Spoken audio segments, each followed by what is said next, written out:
Hello and welcome to another edition of Jackman Radio. I'm very excited today to be joined by Dr. John Newman, who has been researching, investigating, and writing about the JFK assassination and some of the deep details and background for well over 30 years. Mr. Dr. Newman is a author and a veteran, and he worked for the NSA and has been part of the research community for many decades. And he is currently a adjunct professor. You're teaching students about this now, correct, Doctor?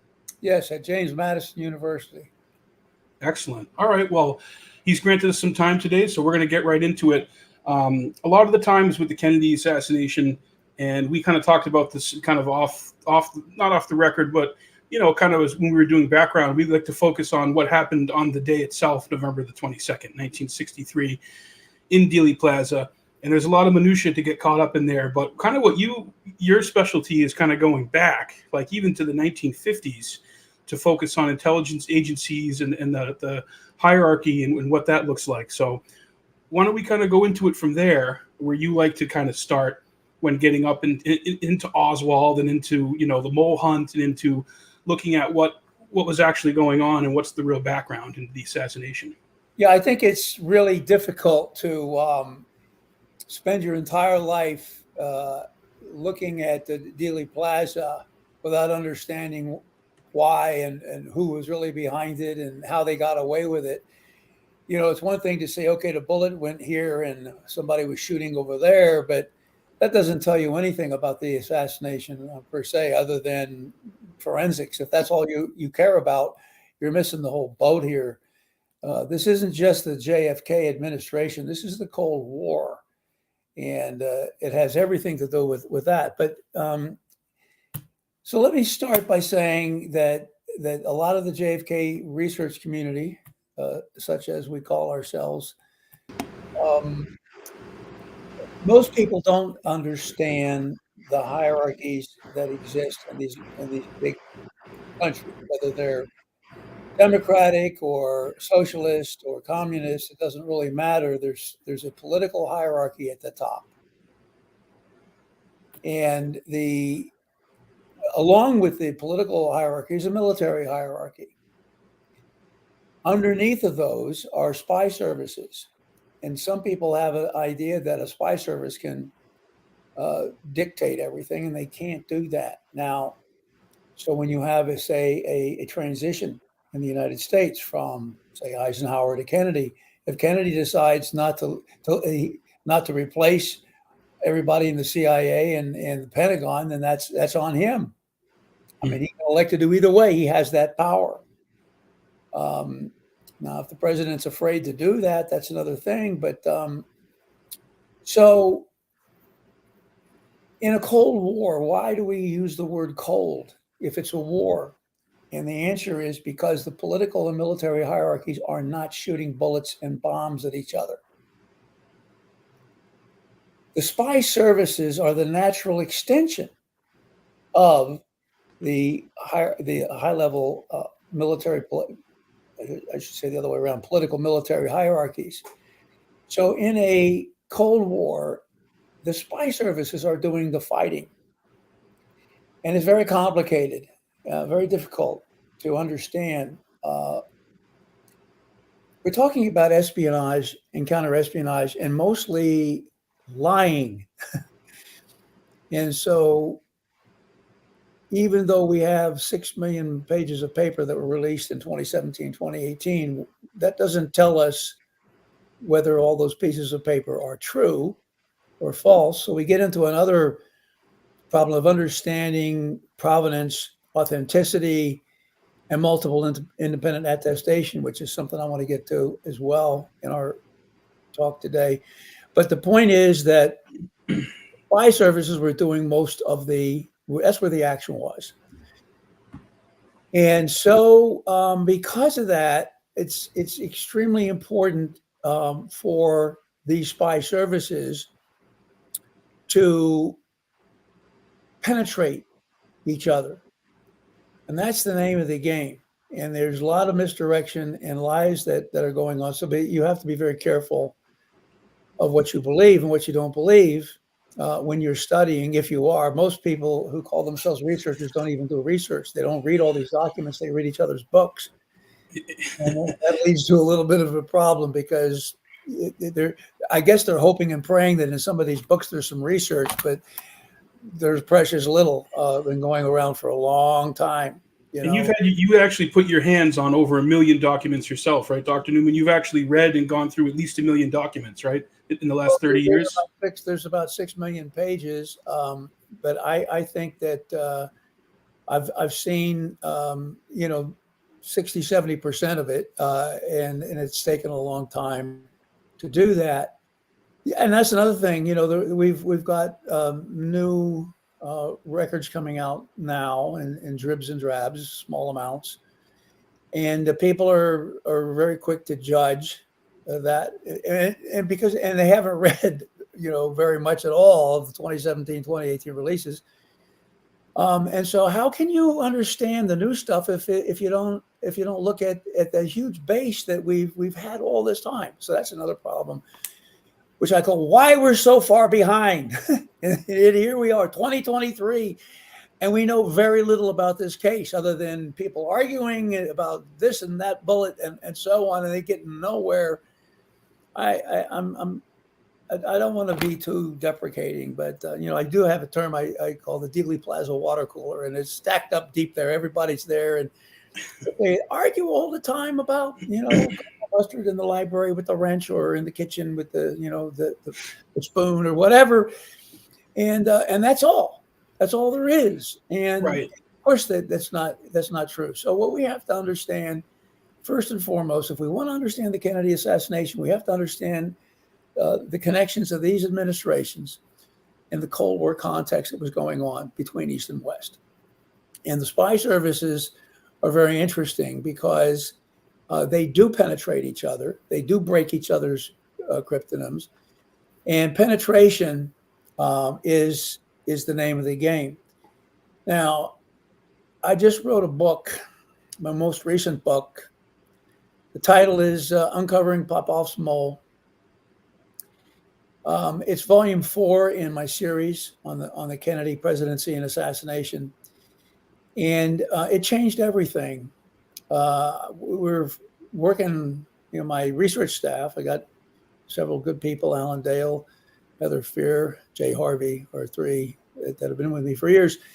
But after 4 years or more working on Armageddon, which takes us all the way down to the end of the Kennedy presidency and the assassination, things were cropping up that didn't make sense. And so the more we looked at that, the more we understood that there was something wrong that we were looking at, a big mistake, a great big mistake I made, and everybody else did too.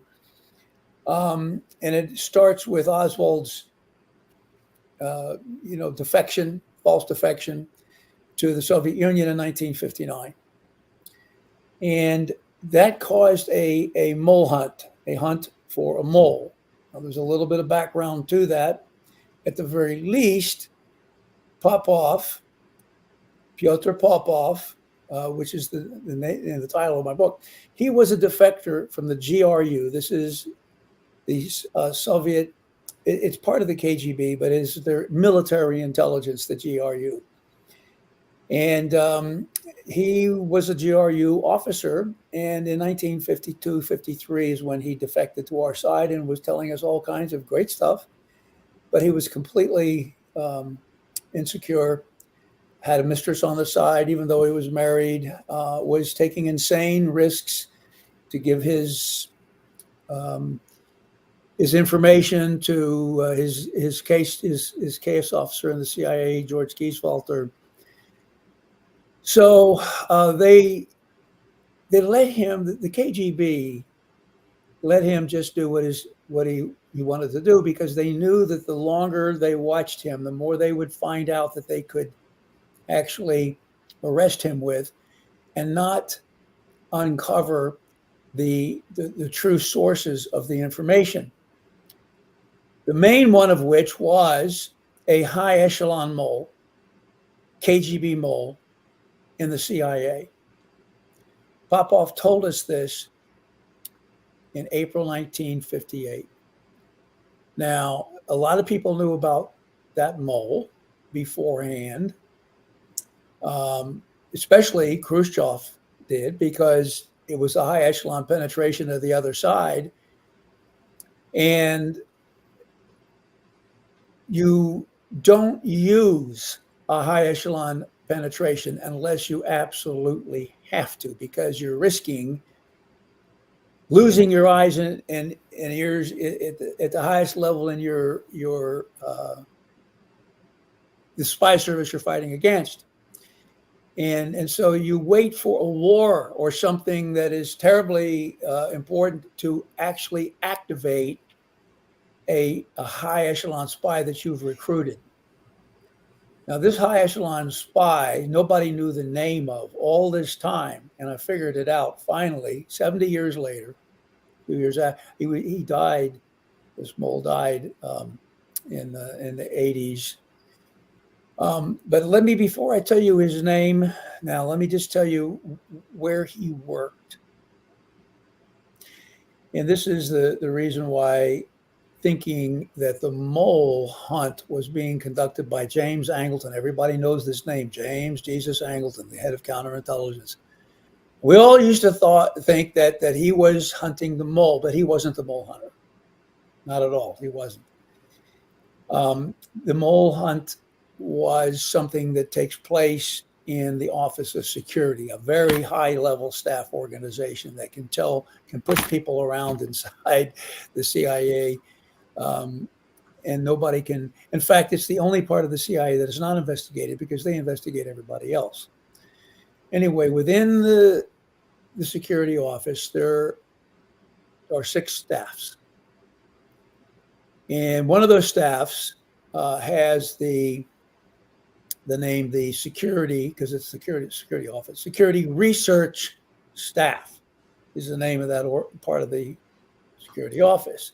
Within the security research staff, there are branches. And one of the branches is named the security branch, security research branch. Now, that particular branch has the following remit, the following areas that they control. Number 1, defectors. Number 2, false defectors. Number 3, any moles. Number 4, all of the personnel records of every single person in the CIA in that one desk. You might as well be the director of, not a central intelligence, because that's other organizations. You might as well be the head of the CIA. The guy's name was Bruce Sully. So his job there, one of his jobs was being the mole hunter. Now, the reason why we stopped Armageddon and decided to call out what we were looking at as a separate book is because the mole hunter ended up being the mole. Right. Something that nobody ever dreamed was brilliant. Happening. And it just changes everything we know about the upper echelons of the CIA. And in fact, all of the relationships between East and West, we're talking about MI6, that's the CIA in Great Britain. And of course, you have the French Secret Service, the Sûreté, and the CIA. And of course, the KGB are working against each other. And it turns out that high-level penetration occurred right away in 51. His name was Bruce Sully. He was not used until we had a war breaking out in the Middle East in 1956. Now that's where things really heat up, and it's becoming a real war. Except the United States didn't participate in bombs and bullets, but what happened was there was a gradual and then a quick explosion of Soviet influence in the Middle East. Now, most of the planet was getting away from imperialism and that sort of thing, but not everywhere, especially the French. They didn't like giving up Algeria. They didn't want to give up Indochina and all that. Vietnam. Yeah, Vietnam and Laos and Cambodia were part of that. Anyway, the point is that so they decided that they wanted to kind of decide who was going to keep control of the Suez Canal and Egypt, and so they argued with Eisenhower. Eisenhower didn't want to do it, but in any event, they invaded along with Israel. So you have forces from Israel, forces from France, and forces from Great Britain all intervening in July to August to September and October in varying grades until they had seized the whole area. So early on in that process, what had been going on, and this is why the Cold War is so important to understand, because the Cold War is the context here. After World War II, the United States had the hugest military in the planet.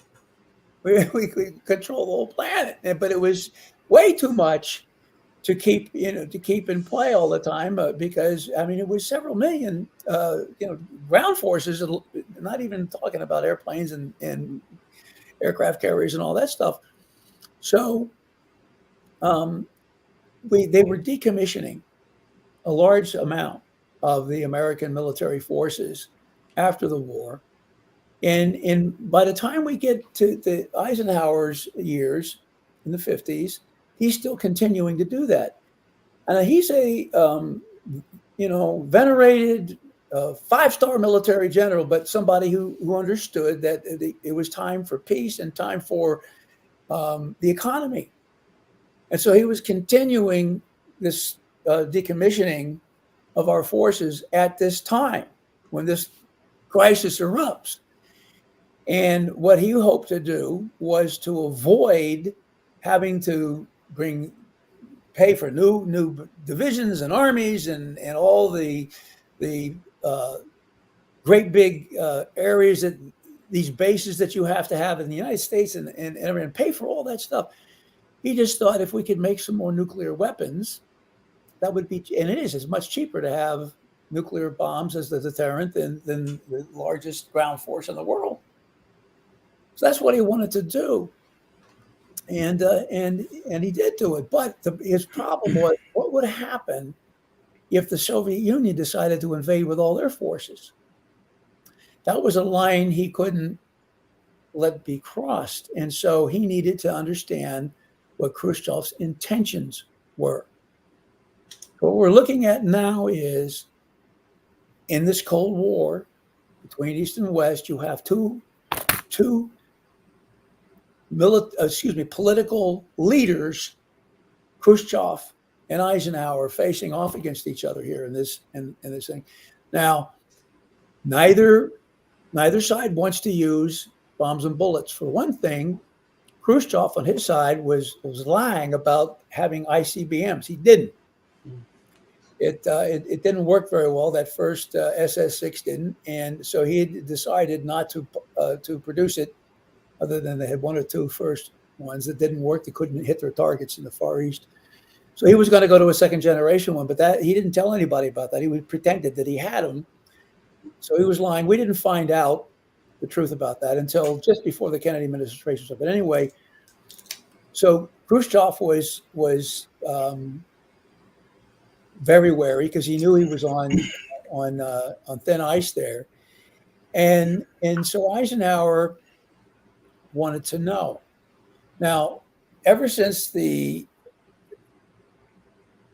Russia became communist, going all the way back into the 30s and 40s and all the way up to this period, every time the CIA would try and parachute somebody in at night into their territory or go across the border, they always ended up executed very quickly, which tells you that they had a lot of penetrations in our side.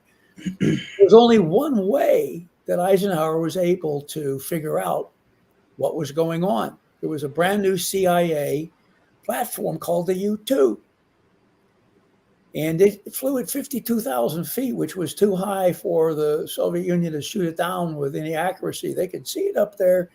And so Eisenhower decided that was the only way we could look for troop movements, look at rail lines, and to see if there was movement going down into the south and all that. And so he approved initially U-2 flights over Poland and East Germany only, because he knew the moment that we put them over the territory of the Soviet Union, it was going to be game on. Because can you imagine the United States if we Russian planes overflying our territory? We would shoot them down like the balloons we're shooting down now. Right, Alaska or anywhere like that. Doesn't matter if it's your territory, and you don't. They don't have your permission to come in there. You're going to shoot them down, and that's so. But anyway, the crisis kept getting deeper and deeper. So he decided on the 4th of July, actually. He made the decision in late June. On the 4th of July, he gave the order to allow the CIA U-2s to overfly Soviet territory. Now, you have to understand a little bit about the Soviet power structure here. We had a guy called Stalin, and Stalin had died with a little help from Dr. Kevorkian. Because nobody liked him. He killed everybody you could imagine to keep in power. But so there was a leadership struggle. It lasted for many years. Malenkov, Molotov, and Khrushchev were the ones vying for power. Khrushchev wins narrowly, and so at this time, he is the premier of the Soviet Union. But he's got a lot of guys in the wings just waiting for him to stumble, so they can take his job. And so here it is in that situation that Khrushchev sees all these U-2s are flying all over his territory. Now, he knew about the mole because it was their mole. And he knew whether or not I knew his name or not is less important than how high up the echelon was. And what that echelon, this mole was so high up that he had access to the technical details of the U-2. And why? Because the security office has the security of the U-2 program. They just do, and there's a manual, you can read it. It's declassified. Right, at that desk, whoever's at that desk is going to have access to that, and everything, access to everything. That's right. And so, so what happens is, and Khrushchev makes a big deal publicly and complaining about these U-2s. So, what you have to understand is the moment that Eisenhower sends those U-2s over, he's using our spy service in this war between East and West. Now, the lesser entities, Israel, France, and I say lesser, other than Washington and Moscow, are already in there. They're and it's getting very, very tricky because you don't know what's going to happen, and so Khrushchev decides to fight back with his spy service. Now, what he does is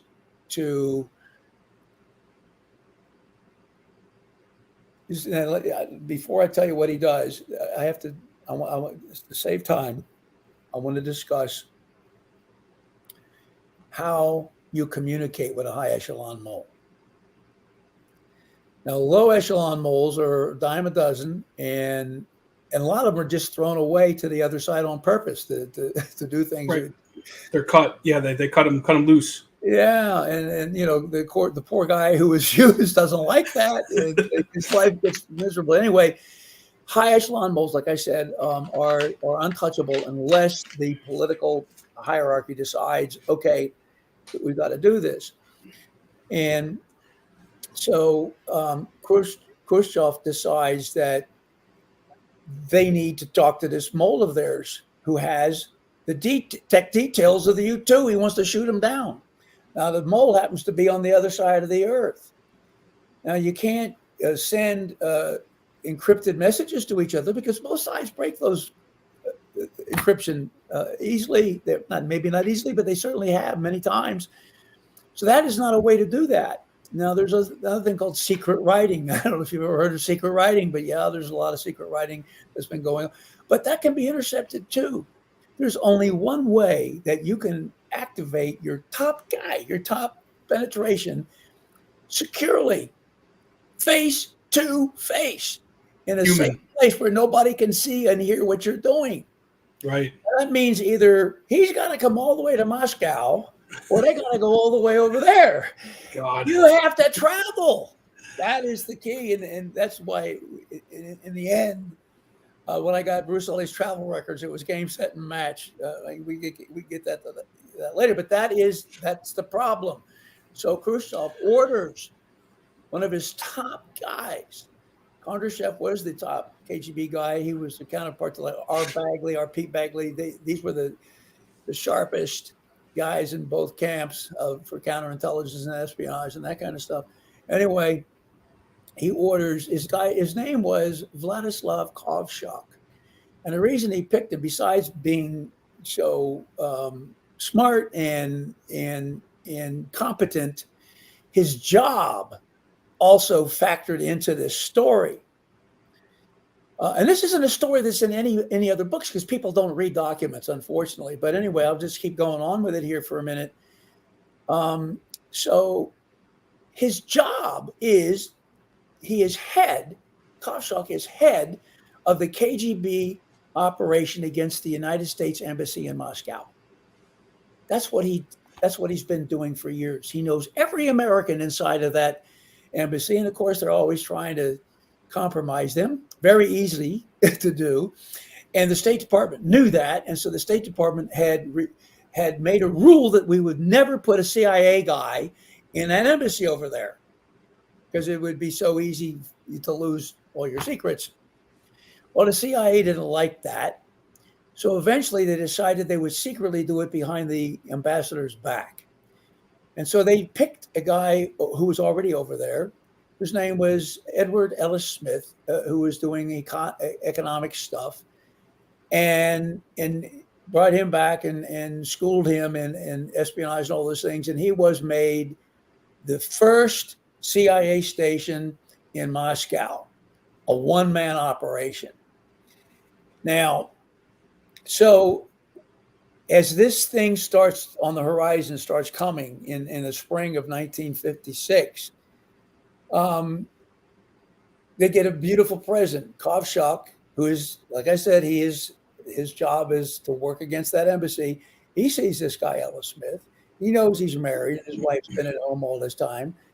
And so it was so easy. They gave a very beautiful maid to him. And naturally, he ends up having sexual relations with her, and they break in right in the middle of the act with the camera.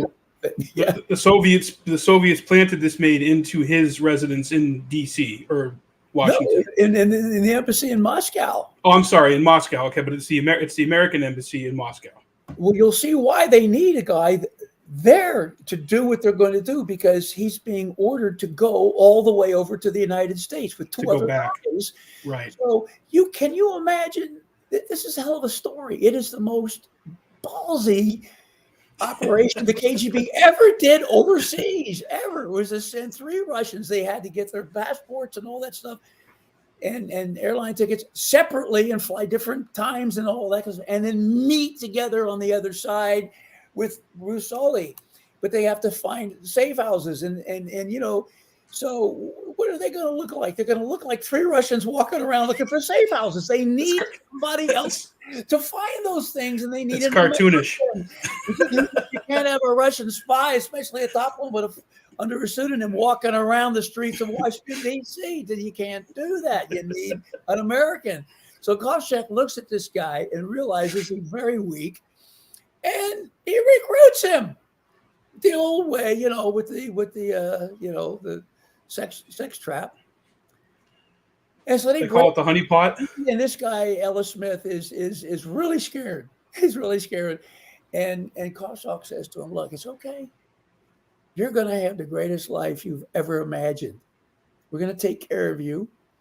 All I got to do is a few things for us back in Washington, and then you're gonna get this great amount of money every month with a hugely great job. And it ended up being in the Hoover Institute in Stanford University after it was all said and done. But that's what they promised him.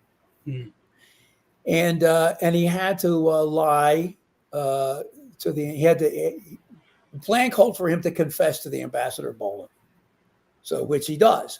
But the way he does it is, oh, I'm so sorry. He has to wait. He waits 2 weeks and says, I thought of this over and over again, and I'm so sorry to tell you that they trapped me, and I didn't know what to do. I thought about it. I agonized it all this time because I didn't know what they were going to do to me if I didn't go over to their side. They might have given me drugs or kidnapped me. This is what he tells the ambassador. And so this contrition is what is used to try and let the ambassador think that he never did agree to work for them. That's the idea. Bolin goes back and tells Ike about it. They go onto the golf course and he says, man, they had a KGB guy behind my back and didn't tell me. And they took nude pictures of him too. We have this in some really excellent sources. It's part of spycraft, though, isn't it? It always has been. Yeah. So anyway, so they had to get him from there and make sure that they have to control him, because without that, if he's lying to them and they go back there with him and he tells the truth on them, then they're all going to get arrested and PNG, sent out of the country, persona non grata or whatever. So they have to escort him back. And there was another guy, Bruce Sully's boss was the deputy chief of SRS. So he's over the top of Sully. They both were flyers over Germany bombardiers together during World War II. We'd given a lot of planes to the Russians, and they're bombing over Germany, and the flaks, putting holes in your plane. You got to land to all these bases everywhere. And the Russians and Americans knew each other very, very well. And that's, I think, the point at which he was recruited back then and came into the CIA in 1951 when the CIA was started. So anyway, it turns out that one of his boss's name, believe it or not, is McCord, James McCord of Watergate fame. And one of the things McCord did as the deputy chief of SRS was to have responsibility for all of Eastern Europe. So he was always over there in Berlin and Vienna and stuff like that. And so I have his travel orders. I got his travel orders, and okay, so here we go. The 16th of July, right in the middle of the crisis, there's documents that the security office tells him that he's to go. He has permission to go through WE, Western Europe, EE, Eastern Europe, and denied Soviet territory. And his mission is to bring Edward Ellis Smith back for disciplining him. They're going to do an investigation and interrogation of him. And so McCord takes a hold of this guy. Now, when they get back, McCord tells him everything they're going to do and why this is all a big facade. And don't worry, I've got some money coming to you with this little company that we can use to give you money right now, every month till this is over. And then you're going to go to California and have this great job. Now, you have to understand that what this means is that the McCord is doing everything for the KGB. Wow. So now you're looking at another mole. And it helps so much to understand that, because somebody had to tell the GRU back in the early 50s that about this mole and the U2 stuff that was being they were working on it, for years. And that would be McCord, because he was over there the whole time. In 1950, 54, 55, 56, that whole time he's going over there on trips, and it had been ever since he began. But then he would come back to the United States. That was where his office was, sitting a couple of desks away from Bruce Sully, of course, but he's going over there all the time. And he can bump into his buddies, his Russian buddies in Berlin and Vienna. Those are places where the spies come across both ways all the time. Right. That's how, the information got to Khrushchev that somebody knew over there in Washington about the U-2 technical details. And that's why this trip has to happen. And so he gets back. And even though the safe houses that he was looking for in Moscow for Popov, when Popov would come back on a vacation or something, was terrible. Popov said, "This guy's trying to get me killed." He didn't have to worry too much about it because McCord grew up in Washington. McCord was able to tell him which parts of the city would be the best. And so what he did was he looked for movie houses. And why would you like a movie house? Because it's dark inside. And so they had a lot of movie houses that he decided where they should meet, and it went off like clockwork. Okay, so the crew comes over, all three of them, at the end of 1956. In fact, they arrive at technically all their papers were in order in the last week of December. They arrived in the first few days of January 1957, and the meetings went off. Now you've got this guy who's been disciplined and has been thrown out of the CIA, walking around the streets, looks like a hobo, down on his luck, been fired from the CIA, and is looking for a job or something to get some money. So Hoover's Bucket Brigade isn't paying any attention to Edward Ellis Smith, who's finding all the movie houses that are going to be used.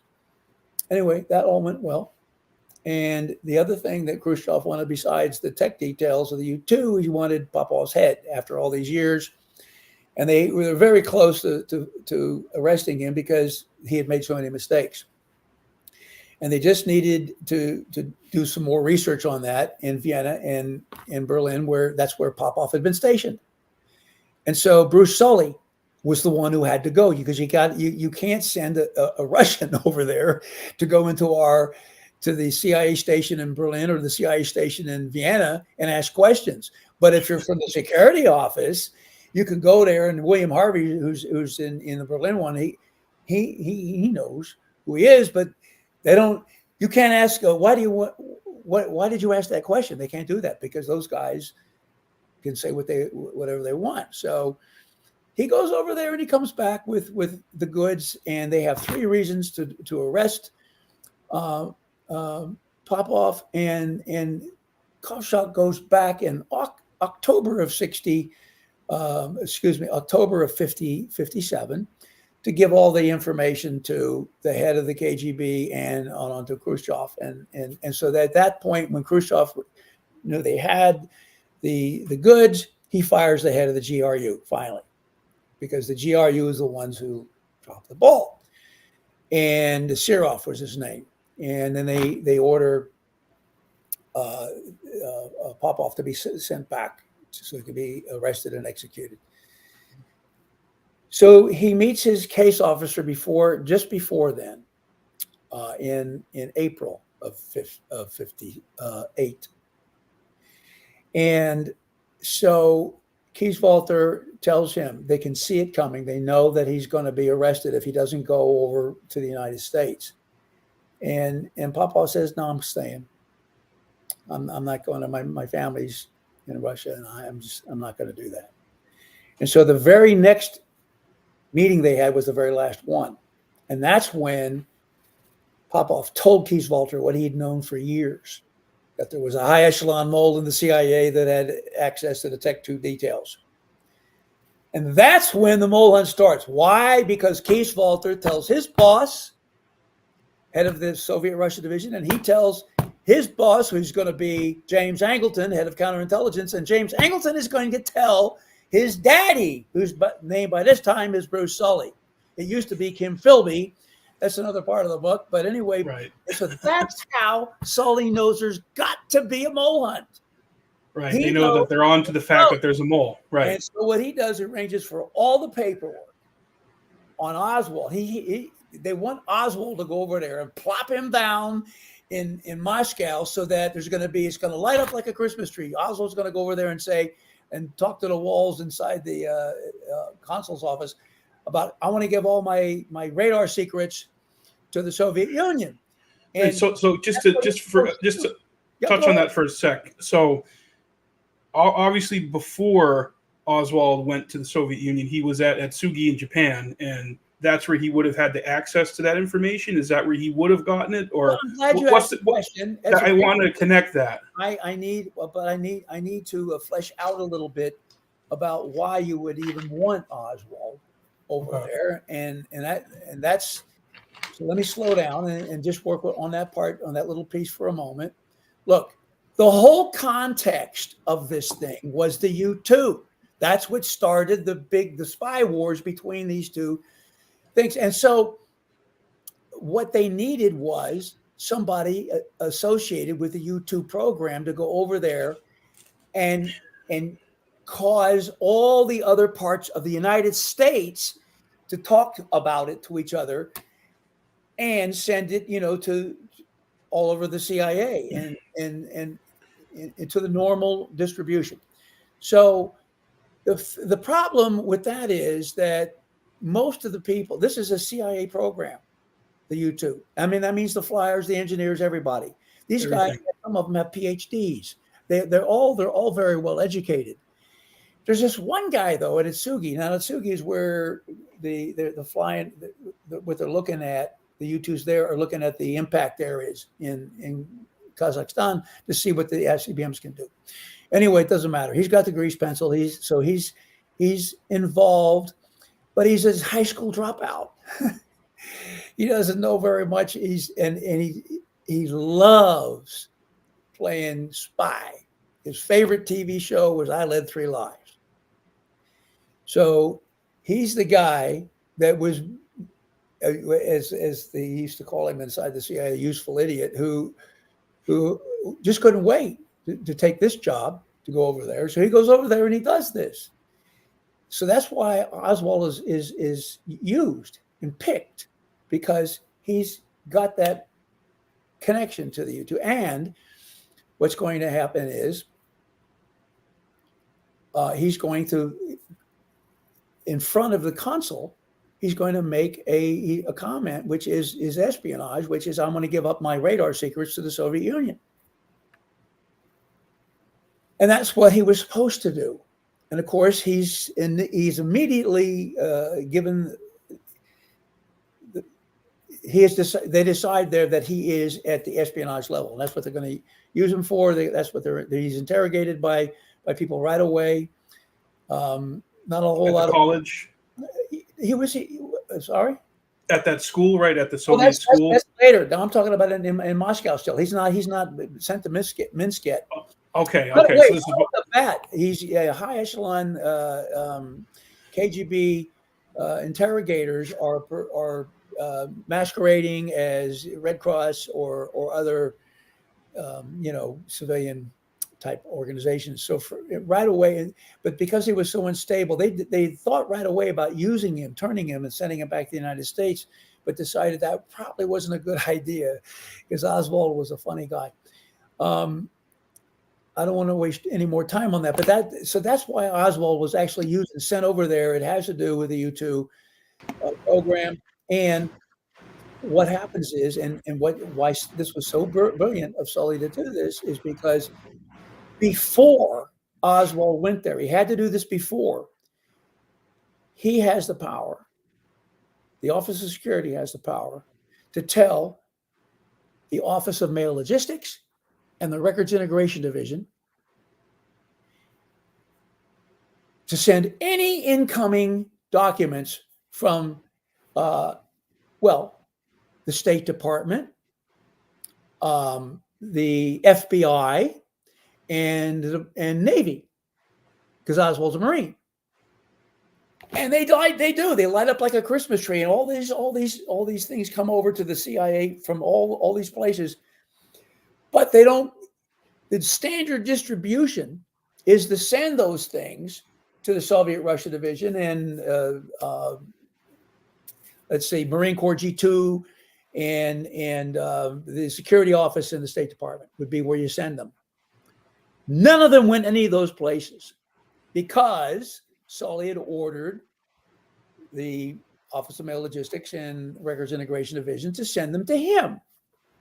So he's the one, the only one, who got all the records. So he could watch. You sit there at his desk and watch. He knows he's got to make a mole hunt. And now he's watching like what everybody knows and doesn't know. He's like the puppet master, kind of. Yeah, exactly. Pretty clever. Yeah, looking at the whole thing from 30,000 feet, including Oswald. Looking at Oswald. That's right. So he was their little puppet. Like what I gather kind of from what you're saying about Oswald, in his mind, he's this 19, 20-year-old kind of, young dude who's going into the world of espionage. He couldn't be more excited. He's a false defector. He knows everything, and he's got a script, but he's so scared of saying something he's not supposed to say. He won't even go out. He didn't go to any of the sites in Moscow. He stayed in his room. Yeah, because there's a great later recording of him where he says, at no time while I was over there was I not under the protection, and then he kind of doubles back and says, I never renounced my citizenship. Yeah, that's another thing. They knew that when they sent him over there because he's so young though. The defectors, the American defectors who go over there, they go into the consulate. They say, I want to defect. And the first thing they say is go home and cool off for a minute. Because they might change their minds. So they never allow you to renounce your citizenship on that first time you go in there. Oswald went in there only one time. So he never did renounce his citizenship, even though he says, right. I want to renounce my citizenship. I'll tell you everything. Yeah. He knows that. He knows that when he walks in. And so they knew that they probably knew he was a dangle, the Soviets, but they still wanted to see what they could get out of him. So the Soviets in the U.S. are basically using this guy as like a ping pong. He knows he's kind of being used as a ping pong ball. Well, but you say the U.S., there's some people who know about it, but they don't understand what's going on, like Sully does. Sully knows, right? So all these, the FBI and the Navy and State Department don't understand what's going on, even though they're writing all this stuff about Oswald and his past and all these things. Anyway, that all goes just fine, and so they decide to let him stay for a while, and they sent him to Minsk, and they put him in a factory that makes electronics, and it's right next to the KGB Higher School of Counterintelligence. And although Mr. Nosenko, we haven't even talked about Nosenko yet, but that guy was a false defector in '62 who didn't know what he was talking about, and he once said there was a KGB school in Minsk. Of course, there was. It was downtown on the main thoroughfare on the big river, the Sislak River, and the building that Oswald was staying in was right there. And every morning, all the cadets at that KGB school did a 6-mile run right past Oswald's building there. And you can see a picture of him. He's Joe Cool with his sunglasses on, with his arms around his on the couch. Some are KGB, some are, just from around the streets. And he's telling them everything. And he's being interviewed the whole time by two of the instructors at that school. And the reason why we know about that is because there was a defector years later that knew all about this and went there quite a few times and knew those instructors and heard the whole story. It was the Ukrainian KGB that was interrogating Oswald, and he knew it. And they said that he knew that he was being interrogated, and he was fine with it. So that's So not to jump ahead too much, but did he actually really attempt suicide while he was over there later on because he became that was so? later on, right in the beginning, It, because yeah, he didn't get what he wanted very quickly. so he And became so, crestfallen and disillusioned. no, no, he knew exactly what he was doing. He knew that if he did something like that, that they would have to do something. So he didn't really cut deep into his veins. Right. Yeah. He wasn't trying to die. He was trying to make a scene so that they would, let him do what he wanted to do. And they did, because they didn't want to have a scene with him, and they didn't know what they might learn from him. And of course, they wanted to continue to debrief him. But the safest place to do it was way away from Moscow, where it could be very carefully controlled. They gave him they gave him a lot of money, and they gave him a beautiful apartment. And he talked to those guys that were faculty at the KGB school until the CIA decided that it was time to bring him home. And that's another whole story. That happened at the time. And when they did that, when they made that decision, they had to open up a 201 file. So he went over there in 59 is when he first went there and stayed there till 62. Yeah. So this 201 file that was opened on him took a whole year, end of 1961, right? And that's when he got the message. Oh, can you explain to our audience what a 201 file is, Dr. Newman, just so? Yeah, that's a counterintelligence file that can be opened up on just about anybody if they have a few pieces of information. Okay. It could be an agent, it could be somebody in the CIA, or it could be and there are a number of reasons. But anyways, it's intelligence and counterintelligence. It's a broad thing that can encompass just all kinds of activities. But the point is that they hadn't opened the 201 file on him. And the reason they opened up the 201 file, they said, was because it was a false defector who had threatened, to give up his secrets and stuff. It was because of his defection. Well, he defected a year earlier in 1959, so that doesn't work. Not only that, they didn't open up the 201 file, and they did open a mail letter opening his correspondence with his mother and other people. Efren, yeah, it just came out that Efren was the guy, Lieutenant Colonel. Was one of many. Efren was, yeah, that's an interesting guy. But the point is that they were reading his mail, and that is a very small group of people. Very small group, and actually done for a long time first in a couple of airports, one on the east and west coast. And you had these guys, these men, with an iron and an ironing board, ironing the letters and then sealing them back up again and putting them in the mail. And that's what they did. So they didn't have a whole lot of people at one time on that list. So Oswald makes the hit parade on that, and they don't open a 201 file. It's one of the most unusual profiles you could imagine, except if you know that all this shit is going on, being controlled by this guy in the security office. Now, the rest of the security office doesn't know. As far as they're concerned, they're not trying to penetrate themselves and give all this information to the Soviet Union. So you've got a couple of moles at least there. So do you think Marina was kind of assigned to him, or he met her at a dance randomly, or because she was like a general's daughter, right, or a high up? Yeah. Well, but she was put on him, and she was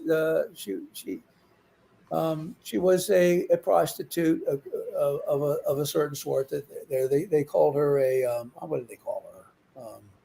I'll think of it in a minute. I didn't hear that specifically. But I knew it was kind of fishy. I mean, he gets a Russian wife suddenly, and makes his way back to the States. Doesn't have his own money. Somehow he's sponsored, to come back. Yeah. The trip is paid. Someone paid for the trip.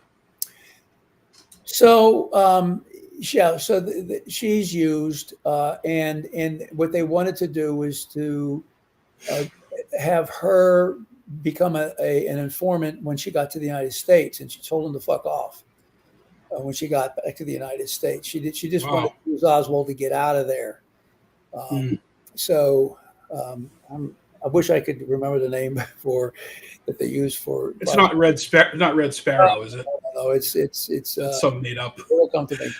Anyway, so that's how Marina got involved, and so he came back, but it took the Soviets especially took their sweet time doing that, and the State Department had to help get him out of there, because he needed money for his family and everything. And so here's a guy that was, had threatened espionage and had told everything he could. He was supposed to, though. So they let him, they gave him the money, they gave him his passport back and all that stuff, but he doesn't get back until he gets off the boat on June the 2nd, 1962. Right. Now, that is like an amazing time frame. I mean, it is traffic jam city. You got the Cuban Missile Crisis going on. You got all kinds of things going on everywhere. And here's Oswald. The first thing he does is lie with the first interrogation that they give him. And so he obviously looks like he's KGB, because of what he did over there, and that continues for that year. And so while he's still in Dallas, Fort Worth, he subscribes to every communist and socialist newspaper, periodical, you name it. He got, and the people at the post office were so worried they started sending stuff to the CIA saying, you know about this guy doing all this stuff. And he supposedly goes to communist socialist meetings with Michael Payne. Maybe that was in '63. Maybe that's not happened. That's later on. That's later. Okay. But that is alleged, right? The point is that he is still Russia, KGB. He's loud about it. Yeah, he's broadcasting it. But he's limited to this. He's not Ethiopia. He's not whatever until January of 1962. Now his case officer, whose name I'm forgetting right now, was retired early, and Fain was his name, and which is weird because he still didn't have his time, but they must have given him money or something, because they changed it to Hosty. The Hosty becomes his new FBI guy. He's a case officer, but Hosty is a klutz. And Hosty doesn't even bother to try and interview him right away, because he said, oh, well, he and Marina were fighting and I didn't want to go in then. So by the time he goes, it's like February of '63, the first time he knocks on the door. Well, Oswald's gone. He's in New Orleans. And Hosty says that, well, he didn't leave any, and Hosty doesn't know where he is. Doesn't even know he's in New Orleans. And he says he didn't leave any forwarding addresses at the post office, which isn't true. He left 3 of them there. And I printed that in my book, Oswald of the CIA. And he called me up on the phone. So Hosty did, got my number. And he said, what are you doing? You're trying to ruin me? I've got family. I've got, kids and stuff. And why are you saying this? I said, because it's true. And he didn't care about whether it was true or not. He didn't want to be embarrassed. Well, he did other interviews. I mean, Hosty spoke before he passed away. He spoke publicly about this. He was in that ridiculous Men Who Killed Kennedy series, but I'm talking about what was happening at the time. Hosty should have, of course, gone in right away. He's not going in. He's not supposed to. He's not supposed to listen to Oswald at that time. And now, before Oswald leaves, now understand that Hosty doesn't know he's in New Orleans, what he's doing, but there are 5 or 6 other FBI guys who do. Well, Guy Bannister is there, right? First time that Hosty finds out that he's in New Orleans is because he meets one of these guys in the post office, and he says to him, oh, heard about your guys. He's in New Orleans. He says, what? That's how the first time the Hosty actually found out that he was, and that's not until almost May or something of '63. Yeah. So, but So before then, wait a minute. Here's the point that links to what happens for the rest of the year in the assassination of both Kennedy and Oswald. In January 1963, he starts walking around the streets of Dallas, Texas, with a placard around his neck, and it doesn't say "Viva Khrushchev," it says "Viva Fidel." We are now going to create the Castro legend on top of the KGB legend, because what's going to happen in terms of the plan, how to get away with the assassination, is going to be twofold. Oswald, for the public consumption, is going to be, a guy who was just a nobody who, was a lone nut. But at the top secret level, everybody's going to freak out, because what the classified stuff's going to show, which was all suppressed, just like Sully did. The same thing happened to the Oswald's documents at the end of 62. I'll give you a little more detail on that in a second. So that is the point at which Oswald is going to be working for Castro in the KGB when he fires the shots to kill the president of the United States. Now, that's a hell of a thing to do, because, and they send him down to Mexico City to do it. Just that placard was not enough. He goes to Mexico City, and he says, he goes into the Cubans first, and he says, "I need a visa, a transit visa, because I'm going back again to the Soviet Union. I'm redefecting." Now, you can't have a more disturbing profile of anybody who's already at one time and now a two-time KGB defector guy who's also working for Castro. Wants to go to when he asked, he actually asked for permission to go back to the Soviet Union, and his passport said that was authorized, but Cuba was not. And so what does he do? He decides to go via Cuba to the Soviet Union. That's like Oswald. Anyway, they sent him down there to do that, to make sure, and he failed to get his visa. Did he take a bus? How did he get down there? Because I know there's some questions, because he didn't have a license. Supposedly he could drive, but he didn't have a license. So was it like a bus trip, or because I think there's a lot of people that witnessed it. But look, there's just tons and tons of just about everybody who writes a book on Oswald will tell you what they know about that. I'm not interested in it. I've seen it. And I mean, there's that ridiculous photo of that heavyset guy who they said was Oswald. Well, they do that too. But what I'm interested in is the whole trip to Mexico City. Now, there's this something called the Lopez Report. It was actually Dan Hardaway and Eddie Lopez, but yeah, during the House Select Committee is when Lopez was a staff investigator for them. Yes, and he was dealing with the CIA, the former CIA guy.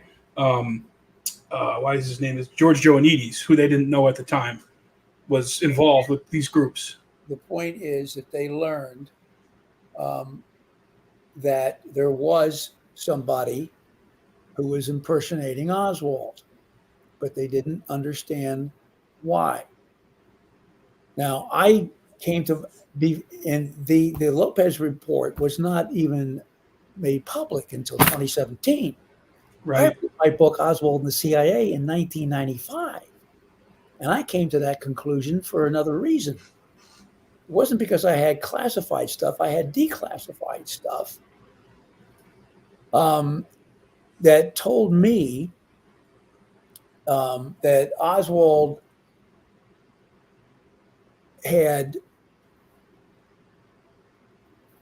spoken with both Cubans and Russians, and the people that he spoke with in the Cuban consulate and the Soviet embassy all agreed to be deposed. And so we know what was said and what was done inside of those diplomatic places. Now, he doesn't get the visa which means they can't hook him up like they want to. They want to electrify this guy that says KGB here and Castro there, and they're not able to do that unless he gets the visas, or especially the Cuban visa. He doesn't really intend to go back to Moscow. He just says it. And because so, the whole time, Dr. Newman, he is not really this thing. He's playing a role. all he needs to do is get the Cuban visa. We've got plenty of airline Cubana guys on the take that will say he was in Cuba. He went there. Now, they were so sure that this was going to work that they even had letters prepared that were sent from Cuba to the United States, to Oswald, saying, gee, it was great seeing you here in Cuba, Lee, because they thought this was really going to happen. So it's what we call an anachronism. It didn't happen because something went wrong down there. He didn't get the visa. And so they had to figure out a way to tie him inextricably to Castro and the KGB. And so that had to be done by somebody else. Now, he went to Iran first, to Cuba, and asked for the visa. And she said, no, first of all, go get some photographs, okay, if you want to do this. And then he comes back with photographs. She says, now, there's no way I'm going to give you a transit visa if you don't have your Soviet visa. Go over there and get your Soviet visa. He goes over there, still all this on Friday. And they say, now you're an American, you can't do that here. You got to you have to do that in Washington at the Russian embassy there, Soviet embassy. And so he leaves. Then he comes back the next day, Saturday morning, to try again with the Russians, which was stupid because everything's closed on the weekends. But the Soviet guys were there because they do a volleyball team. They play a volleyball game every Saturday morning. So they're inside in their shorts. And this guard outside, Oswald walks up to him and says, I want to talk. And so he calls in and says, this guy out here, they said, go ahead and send him in. So he does. This is real. So this is like, I don't know, 10 o'clock in the morning or something like that. And so it's a repeat. He's asking for the visa, and they say, no, we can't do that. And he puts a gun on the table and says, this is what he cries. This is what the FBI is doing to me. And he cries and cries. And they say, okay, let's do it this way. We'll get the paperwork from the embassy in Moscow to send it down here, and you can fill it out and we'll send it back, and then you'll get your visa. And they give him the papers. And what does he do? He pushes them away. He gets up and walks out. That is the end of the real Oswald. It's Hollywood. It's Hollywood Disney Works coming right up. So wasn't there a photo shutter? Wasn't there a photo shutter that was automatic when the doors opened, though? Like, how come there's never been a release of any photos of him there? I guess that's one of the questions. Because they were destroyed or whatever, but we don't need those photos at all to understand what I'm trying to tell you right now, which is that after the second visit failed, they still hadn't tied him to Castro and the KGB, and they had to find a way to do that. Okay. And so one of the things that you try and do with that stupid photo is say, maybe that is. And one of the, I don't want to get into it. It's just complicated because some people said one thing in a memo and some people said other things. And I don't care what people said there. What I care about is what was in the transcript of the phone calls that were made at noon on Saturday and all the way into Monday. And so there was an actual transcript that we had that was declassified, and I had my hands on it back in 1995.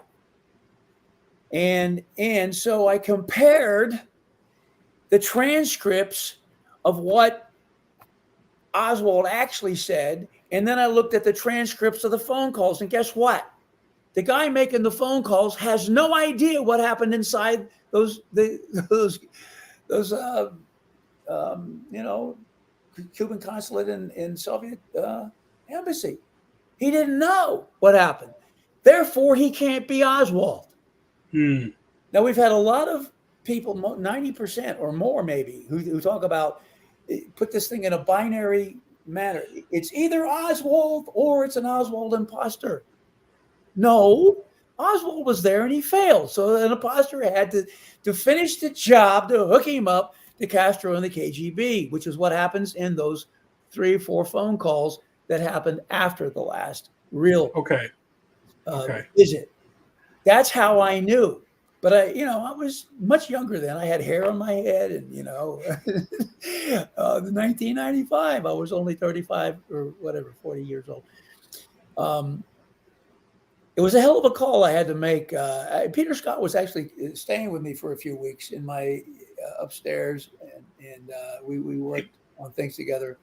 Peter Dale Scott? Yeah, of course. Yeah, nice. We're close, and he actually came and visited and met my children and so on. But anyway, the point is, the night that I had to make the decision, I was working for Carolyn Graff. That was where the book was going to. That's another stupid thing that happened to me.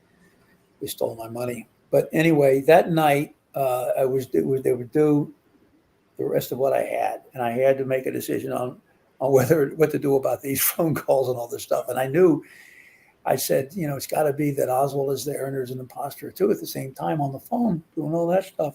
Peter was asleep upstairs, so I just did it. I wrote that and I sent it in, and that's in the book.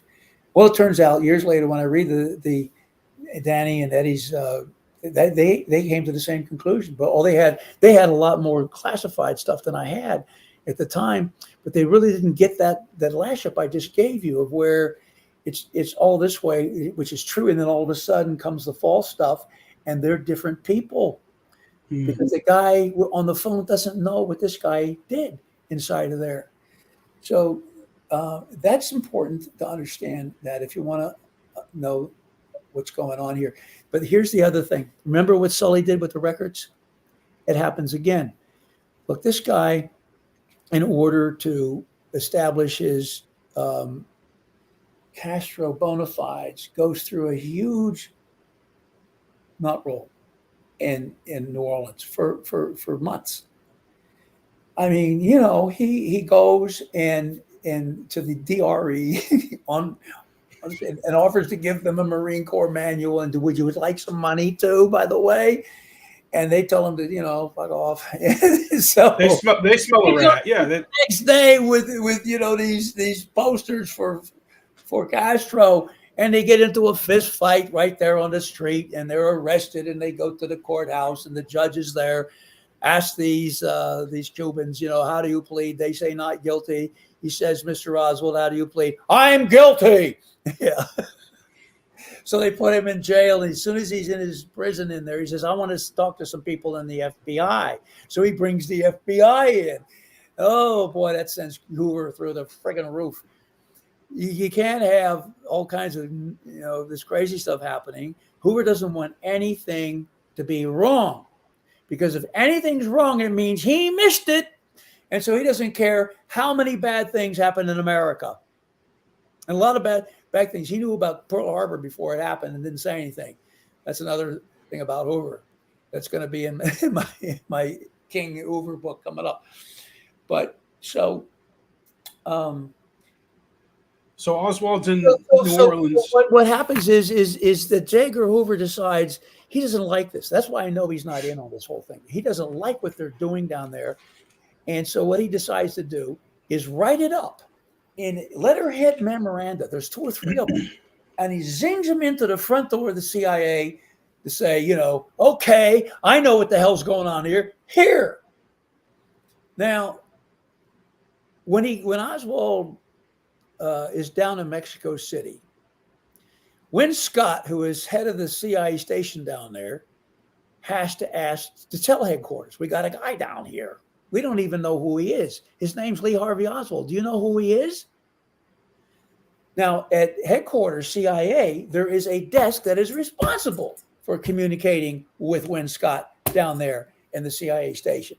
His name is John Whitten, a.k.a. Celso.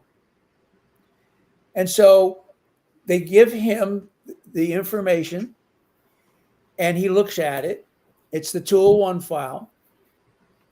And he looks at the 201 file, and he says, okay, here's what we know about Oswald. He sends this down to Win Scott.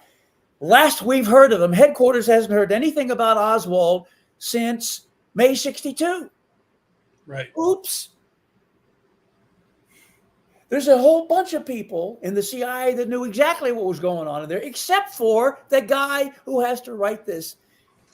And I've got the cover sheets, and editor, and in the counterintelligence staff, and a whole bunch of other people. Because when you have another government agency document come into the CIA, a Form 210 or 310 is put on top of it, and you have, and the Records Integration Division is the one who puts those out, and Office of Mail Logistics are involved in these incoming things. But once it gets inside the CIA, they put a little a sheet. I wish I have one that I can put up on the screen for you right now, but that where if you see it, you have to initial and put the date, so we know exactly who saw that stuff. And it's a huge part of the CIA. And so you have those, you line them up, and then you look at the Witten response. It says, "Oh, he's still in Russia." And years later, I walk into Jeff Morty did get the address. I did the interview with Jane Roman, and the first thing I did, I sat down with her and took her through each one of those cover sheets with her initials on them, and these other people, and then the report that was attached to it, which was the life and times of Oswald in New Orleans. I said, "Do you remember this?" "Oh yeah, of course." And we discussed everything, that was in that memo. Then we would go to the next one. "Is that your signature?" "Yeah." "Well, that's the October one," and so on. And so after discussing all these things, I said, "Well, I got one more for you." And I put Celso's thing down on the table. I said, "Is that your signature?" She said, "Yeah." And as soon as she saw it, she just froze, and then her sides of her mouth went up towards her ears, a big smile. She realized. So she said, okay, I'm signing off on something I know isn't true. She says that into my tape recorder and Jeff's. Got two tape recorders going. His for the Washington Post and mine. And so I say, "It's okay. Why would you sign off on something that you know isn't true?" And she said, "Look, the only thing I can say about it is that it shows a very high level keen interest on a need to know basis only." And boy, did she take some heat for that afterwards when it got out. The Jane Roman interview. And I also had, that was in the 90s, right? Yeah, and I had a nice one with Dick Helms too. Eventually, he admitted to me that they'd lied about knowing or not knowing about the Cuban consulate. Wow. So that's like when they said there was a benign cover-up. Remember a few years ago, one of the CIA historians said, "Oh, there was a benign cover-up." Yeah. Is that what they're referring to, kind of? Mm-hmm. Yeah. So anyway, so Oswald was busy digging his own grave all summer long, creating the legend. Why did they do this? Why did they suppress the files? And here's how they did it. Even though these other people knew about it, they weren't really paying attention to what goes down in the bottom right-hand corner, and that is where it's filed. And 201 was not down there. All those files, as they came into the CIA, were hidden in the SAS, this Special Affairs Staff. That's the Cuban operation inside the CIA. So they weren't allowed to go into his 201 file. And so you have only Fitzgerald at the top of SAS and maybe one other guy or two who even know that this stuff's that's an FPCC file, but it has nothing to do with the 201 file on Oswald, which has got all these other things in it by that time. But they didn't let anything go into his 201 file until the Mexico City trip. It was over. And so what it does is it completely erases the entire Castro view of Oswald. And this is in October of 1963. We're only, a month, weeks away. And at the same time, in the FBI, unbeknownst to Hoover, behind Hoover's back, somebody turns off the red light over there. The moment Oswald shows up in Moscow in 59, they put him on the espionage list, and there's a rule: you can't read anything in his file or put anything in his file without going through the permission of the espionage division of the FBI. And that had been enforced the whole time until about the time of the trip of Oswald, the parade route. Yeah. The book. Him. But what I'm saying is in the Mexico City trip. Okay. Okay. Mexico City. The reason why they did this is because the Secret Service is going to ask the FBI, and they're going to ask the CIA if they have any information on anybody on the parade route. That's their job. And so the FBI has said, no, we don't have it. We're not worried about him now. And the CIA, oh no, we nothing going on here. The guy, as far as we know, was still over there. We haven't been watching him at all. It's nothing, And so the flashing red lights are turned off at the same time before the Kennedy assassination. I have to put one more thing on top of this. Remember when we talked about political military hierarchies? Mm-hmm. What? The military hierarchy is fast at work. And a guy by the name of Maxwell Taylor, who had wormed his way into the Kennedy family back in 1961. That's a great story to tell. But right now, the part I'm interested in was by this time, he had become chairman of the Joint Chiefs of Staff. And behind Kennedy and McNamara's back, the withdrawal plan, Kennedy's withdrawal plan from Vietnam was put into play in the first week of October, as this crap is going on. And so what Taylor does is guts the withdrawal plan secretly. McNamara is not told. Kennedy does not know, because McNamara will be the one to tell him, and replace it with Op Plan 34A. Op Plan 34A is the invasion of Vietnam or anything else, anything from pinpricks all the way up to nuclear weapons. They had been wanting to go to Armageddon since 2 times in Cuba and once in Berlin. Kennedy stopped it all 3 times, right? And so here we go. We have what's going on all at the same time. You've got this thing going on in Mexico City, and what happens at CIA and FBI to damp that down. It's like they planted a virus and they've hidden it. And that virus pops out after the shots are fired in Dealey Plaza on 11/22/63. Just at the time that because the Diem brothers had been killed, they had to have a new one of these Secretary of Defense conferences, which was scheduled for 20 November 1963.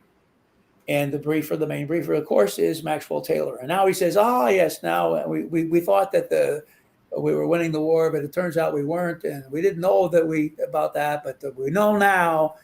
And it was too late. They'd made it an NSAM.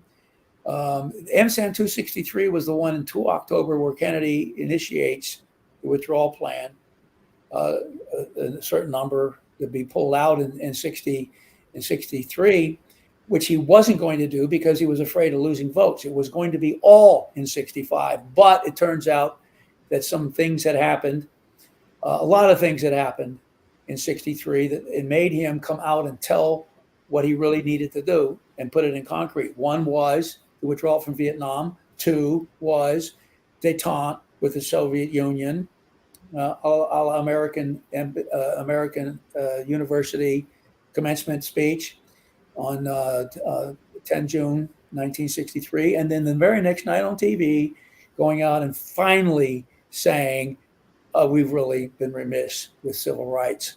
It's no better than it was with Lincoln. And that was a big, long speech. So he does all those 3 things that he was planning to do after he was elected. But now I think he knows that he could be assassinated anytime. He puts it in concrete, all 3 of those things. Anyway, just sticking back now with the Taylor and what he's up to. So what they're doing is getting ready for war, while Kennedy has no idea they're getting ready for war. He thinks we're going to be pulling stuff out. He's dead. Now, there was an NSAM that was created right before or during the that SecDef conference on the 20th of November, and it was written by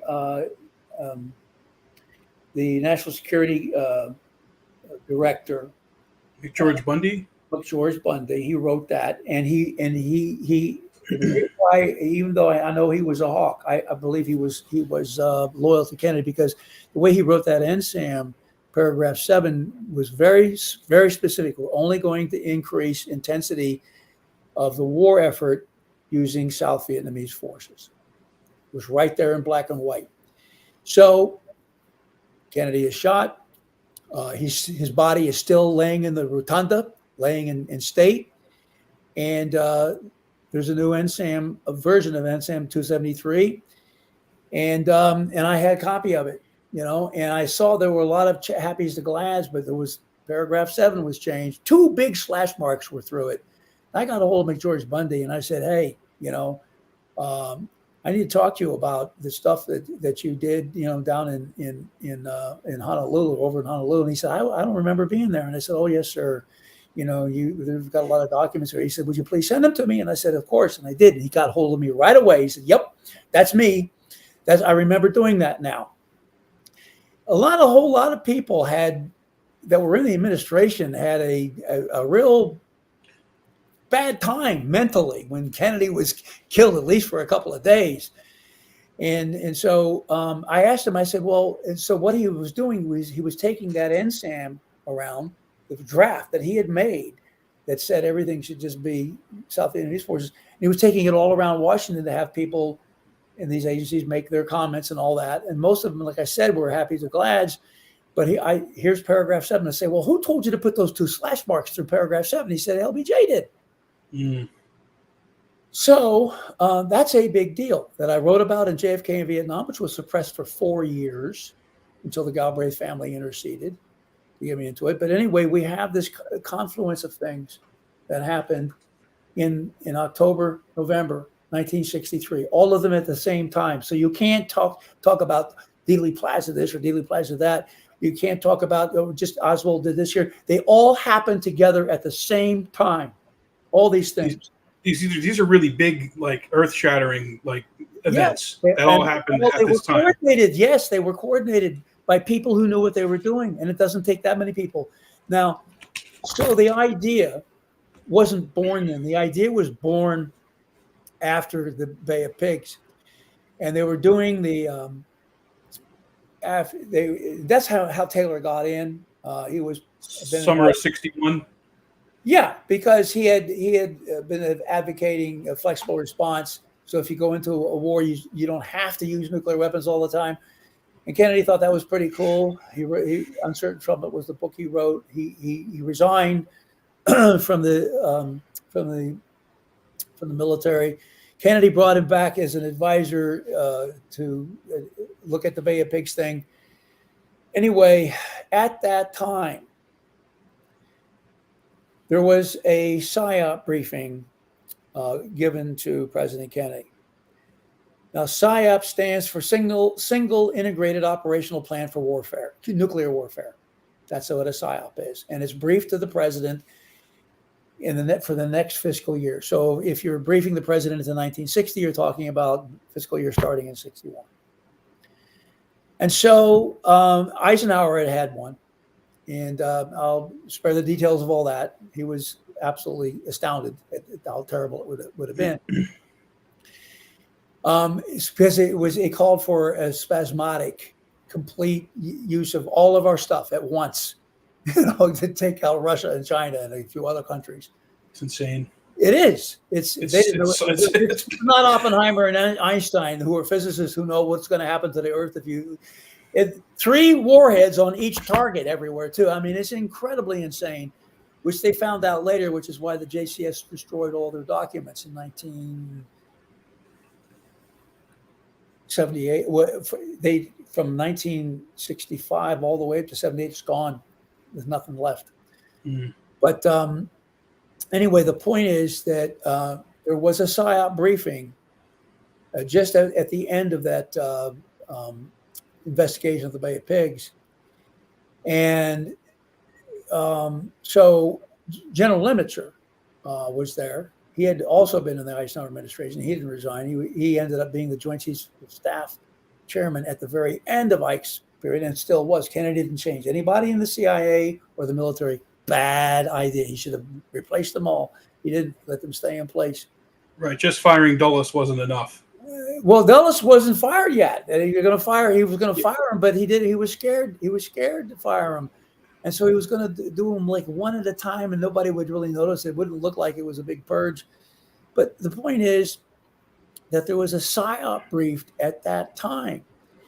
And Lemaitre and Dulles briefed it, mostly Lemaitre and another officer that worked for him. And questions also that Dulles participated in. And what they briefed, they didn't brief him on the 62 PSYOP. They had a better idea. Kennedy was at his nadir, at his low. He'd been messed up in the Bay of Pigs, and Khrushchev had beaten the hell out of him in the Vienna conference at that time. And he had already really hanging his shoes on the table. There was all kinds of stuff it was, and we had all kinds of civil rights blowing up everywhere in '61. And so Kennedy, that's when they dropped this ball on Kennedy, this bomb. This was a PSYOP briefing, but it was of a kind you would never have imagined. They said what they were recommending and telling them that we could do is in the fall of 1963. Bear in mind, this is July 21st, 1961, and this is what they say. In the fall of 1963, the balance of nuclear forces between us and the Soviet Union will be at its maximum advantage for us before they can start bringing on real ICBMs online and where we have the mostest. Fall of 1963. Well, of course, we go through Berlin as well, and Kennedy finds a way to get out of that one. And the same thing in Cuban Missile Crisis, and everybody thinks, okay, well, you know what, that idea never died. That idea of a PSYOP in the fall of 1963 was still in play in the fall of 1963 because of all the things I just told you that were happening at that time. And so the people who knew what they were doing already had plans for 34A to be used, and to start it, they were using false flag operations in the Tonkin Gulf. That Birkenau, who was Burris's real supervisor, Birkenau was high up in the air staff. Burris was the guy who was supposed to be Vice President Johnson's aide, but he wasn't his aide. He was his case officer, who was drunk most of the time. It was brought in to actually school LBJ to be ready for what was going to happen. They didn't tell him very much because he was drunk all the time. If they told him too much, he would have blabbed it all over the place. So, yeah. So Birkenau and Krulak was the other guy who was working with Taylor in the joint. He was in the joint staffs, and so they were working on the Tonkin stuff in December, what they were going to do. And those were false flag operations to try and get it started again. Just like Cuba, even the Bay of Pigs wasn't about Cuba. It was supposed to be the spark that lit the prairie fire. They wanted right then and there to use our superiority and wipe out communism. Arsenal, yeah. That's right. In 61, there was another one in Berlin. It came very close. Then the Cuban Missile Crisis, it came very close. And there's lots of reasons I can explain why we got both of those, because Kennedy and Khrushchev made deals together. They're back channeling, the back channeling and Bobby meeting with. But in 1964, Kennedy was dead and Khrushchev was purged. They were gone. So there are hawks around them, and Kennedy even let that film. He let usage of the White House for that film, which imagines a coup, which is done by the military. Which, I mean, just that alone is astonishing that people don't even really know about. And then I think Khrushchev and Kennedy both felt like they were surrounded by hawks, and they weren't even sure if they had the grip on the power. So I think that's a very important thesis, and absolutely, amen. That's kind of where would you say that's? I said, that? Amen, brother. That's right. Yeah. So I know we don't really want to focus on Dealey Plaza, but Oswald going to that movie theater. I did want to ask you, harkening back to what we were saying way earlier on in the interview. You meet in a movie theater. Do you feel like things pop off in Dallas on that day? Oswald's, walking around the streets. He did go to the rooming house to get his gun. Is he meeting with, like, what is he thinking? What have you? Is that I'm not terribly interested in that particular detail, although it's part of the story of what Oswald what happens to him afterwards and before and all that stuff. The only comment I'll make is, there were a lot of things going on in that theater, not just one thing. And one of the reasons why you like a theater is because it's dark. And so you can do things that people don't see. And I think that's enough right there for me. I'll just leave that part on the table for me, because okay, well, there was a long string of things that Oswald does along the way before he gets there. And then afterwards, especially when they interrogate him in one room and they're listening to the voice tapes on the other end, and it's not Oswald's voice. And there's a lot of things you can look at during this period before Oswald is killed that take place. I mean, you could write on, and people do. That's all they write about. They write whole books on. Yeah, we can. This whole thing right there in this little bit. But how do you explain all that? How did that all happen? Did it just happened and there was like no plan or anything? Yeah, you go kill the president and then make up the getaway. Or the cover up later? No, you can't do that. It was in place. Well, I know we have you till about 1. We do have a couple questions. I guess the last question I wanted to ask about Oswald is what you knew about the Raleigh phone call that he tried to make, which he was not. They didn't connect him when he was in the prison, the jail. The last phone call he supposedly made to that fellow in Raleigh, who ended up being, I think, a military intelligence guy. What do you make of that? I don't make too much. I mean, I wrote about it, and it looks like it probably happened. But so what? Well, I mean, he's a lawyer, and the same thing with Marina. We got all kinds of people that were involved in so many things end up being next to her and Oswald till he's killed. What do you make of it? I think it's fascinating that the guy that he was trying to call was connected to an installation, a military installation that I. Right. So okay, that's fascinating. Now what? But why didn't they allow the call to go through? Obviously, it seems like through the research that it was either somebody from the Secret Service or somebody who was, of course, watching Oswald while he was being held. All that stuff is going on. All those things are happening, until it doesn't matter anymore because Oswald's dead. They got away with it. The public has been told that it's just he's a lone nut. All the agencies have been. And including the Warren Commission, they told Earl Warren 40 million Americans are going to die because he was working for Castro and the KGB and it had to be suppressed. Right, that's what they told him. Things are bigger than the movie theater and the little things that come along the way. Those are things that actually cause the whole thing to succeed. The myth to be solidified. Mm-hmm. There's a lot of things that are interesting. Of course they are. Okay, so I have a question here from Mateo, who says, please ask Dr. Newman to elaborate on his revelation about McCord being a Soviet double agent. Yeah, well, so when we wrote the book, Papa's Mole, it was easy to see that he was working with the um, the agenda that the KGB had arranged for all this. So that, but there was more. There were a lot of things, where he was and other things that were strewn across 3 or 4 pages in that book.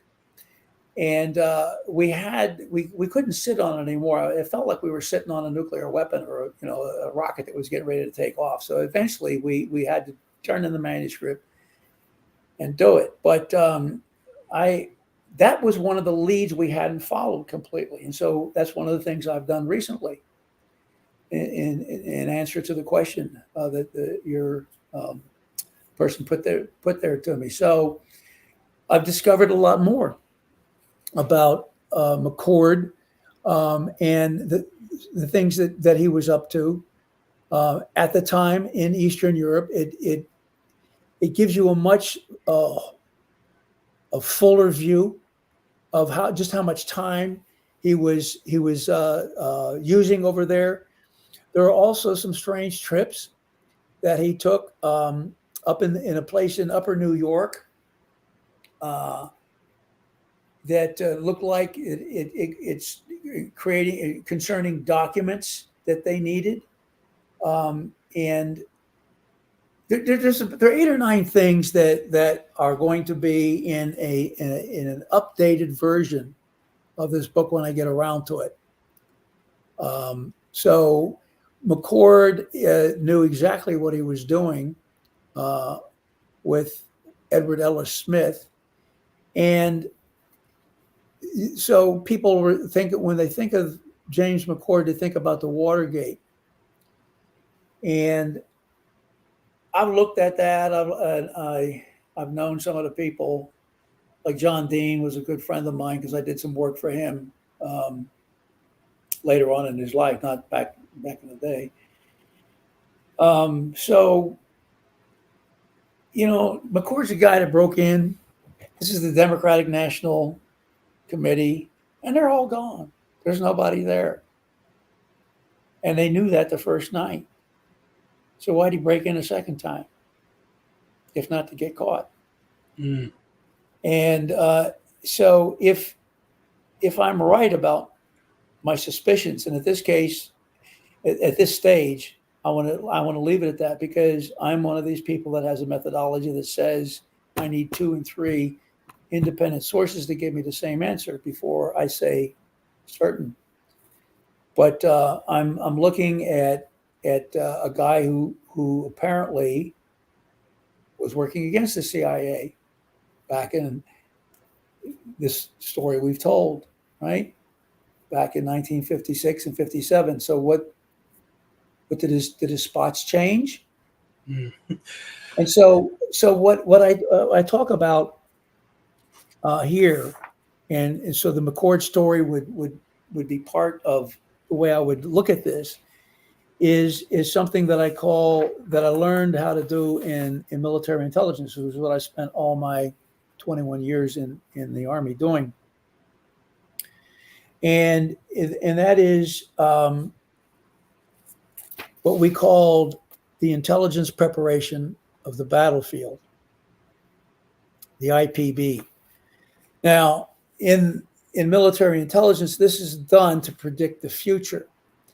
And the way we do that is with these plastic transparencies you can see through, but you can put grease pencil of different colors on. And like one layer can be enemy forces and some arrows that show what they've done in the past week or 2 or 3 or whatever.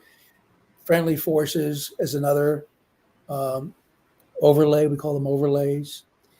You have terrain. You show the elevations of the terrains. So you're looking for where troops can be channeled and easier to kill them and things like that. Also, things like railroad access, other things like even illumination. Daytime illumination, is it very cloudy? Is it dark? Or what about at night?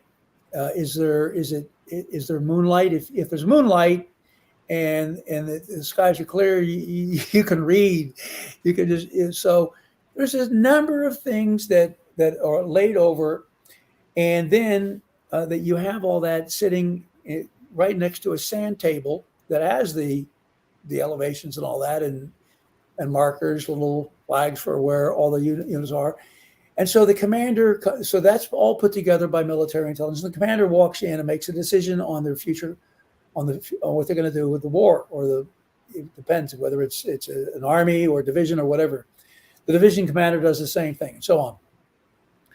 Now, that's to predict the future. And so when I started working on these, especially my last 3 books, I started to realize that in historiography, we're lucky because we already know what the future is. So when I want to find out what Sully was doing back there, I find out, see, later on, he and Bagley got into a big fight over different views, and Bagley lost. Bagley was going to be one of our next DCIs. He was that good. But Sully had a lot of power, and Dick Helms is another guy that I have to. Richard Helms, who became the director of Central Intelligence this is after the Kennedy assassination. We're talking 65 and 66, and they brought in a new guy to try and help out Nosenko, the poor guy who they ended up thrown to the wolves into the United States after Kennedy died. And all he knew how to do was lie because he didn't know anything. Anyway, Kochnov came in as another false defector. And he and Sully worked together secretly with the FBI first to make sure that Hoover was on board, and Hoover was, because Hoover didn't want didn't want Nosenko to be a fake defector, because that meant he missed it. So the KGB wanted Nosenko to be bona fide, and so they didn't even tell the CIA they were working together for the first year, 64 and 65. And then Helms comes in, and nothing's getting done. It's so vitriolic, all the argument going on, that nothing's happening. So he just decides point blank to put Sully in charge of everything. Has him sign a piece of paper. Later on, the House Select Committee sees it, and they ask him, you signed this piece of paper, from Sully, and why did you do that? And he said, I know, I didn't believe it. What? He says that, right? He's been deposed. He was so smug in those hearings. I love how smug. What he's saying is he told the truth. He said we weren't doing anything. I had to do something to get the bone out of my throat. And so Sully got the whole thing. And Wow. they didn't fire everybody completely. Bagley went over to a nice place in Brussels for a while, but anyway, it was all over. It was called Kitty Hawk, Operation Kitty Hawk.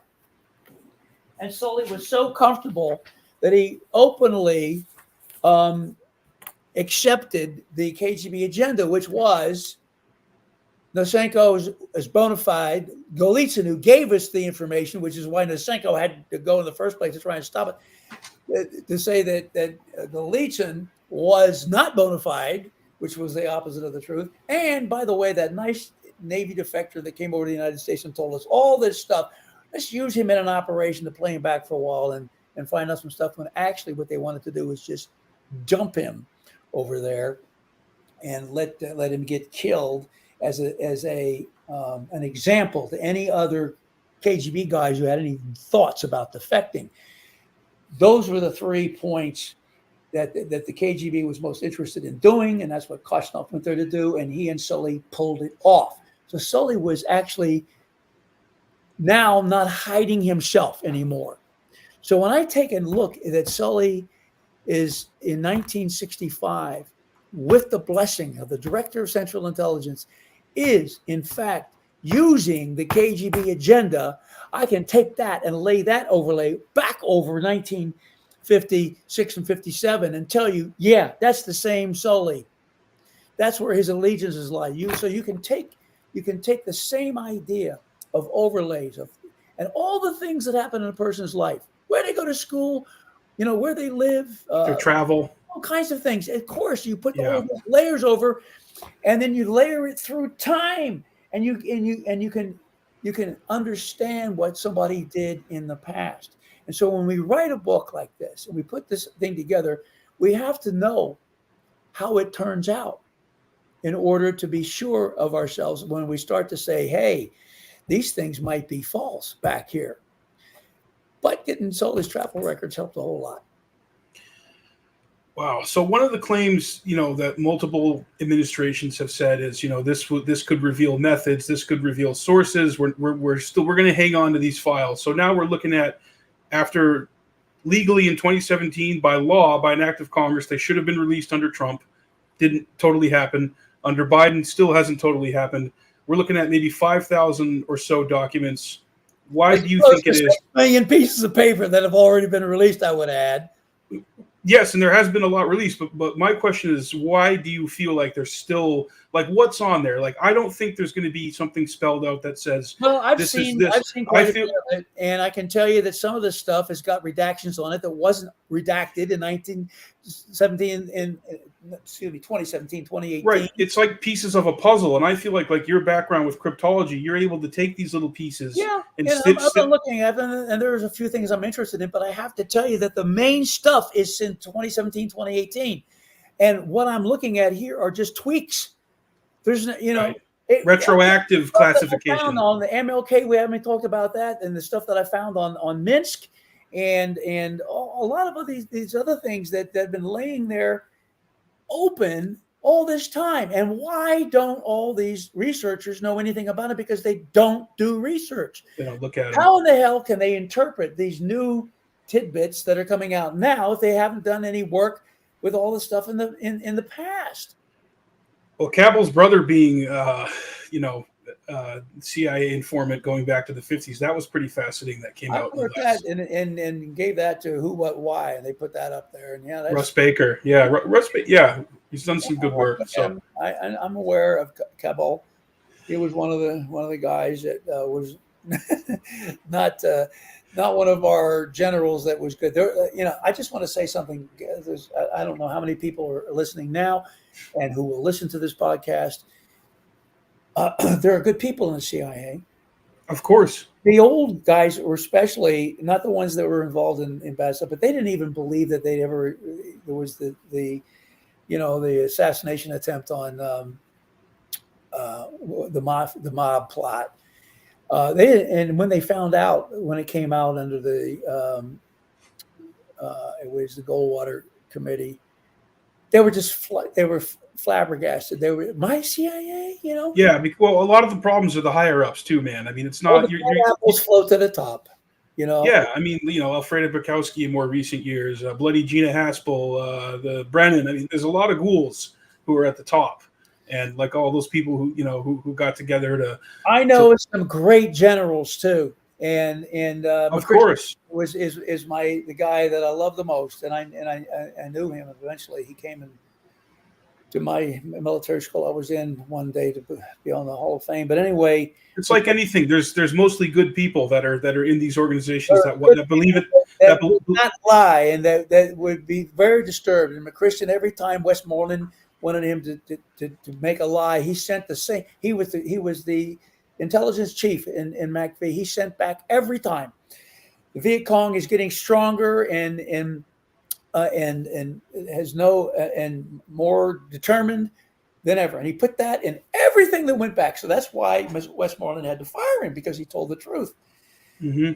And we had a lot of good guys like that. And so, people need to understand that it's okay to join a government agency, an intelligence agency, if you just bear in mind one thing: when your boss walks up to you, and especially if some guys in dark suits behind him, and they ask you to say, "Hey, that's a nice report you did, John, but you know what? You got to change that because we have to do a false thing here to save some lives and stuff." And what you do is you say, "No, I'm not doing that.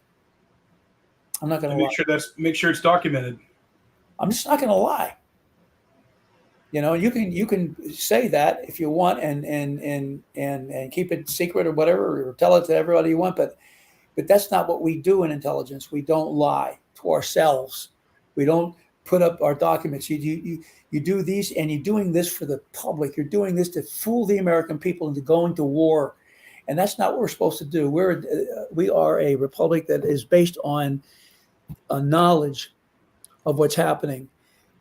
And without that understanding the founding fathers, we roll over in their graves to think that our republic, which was built on citizens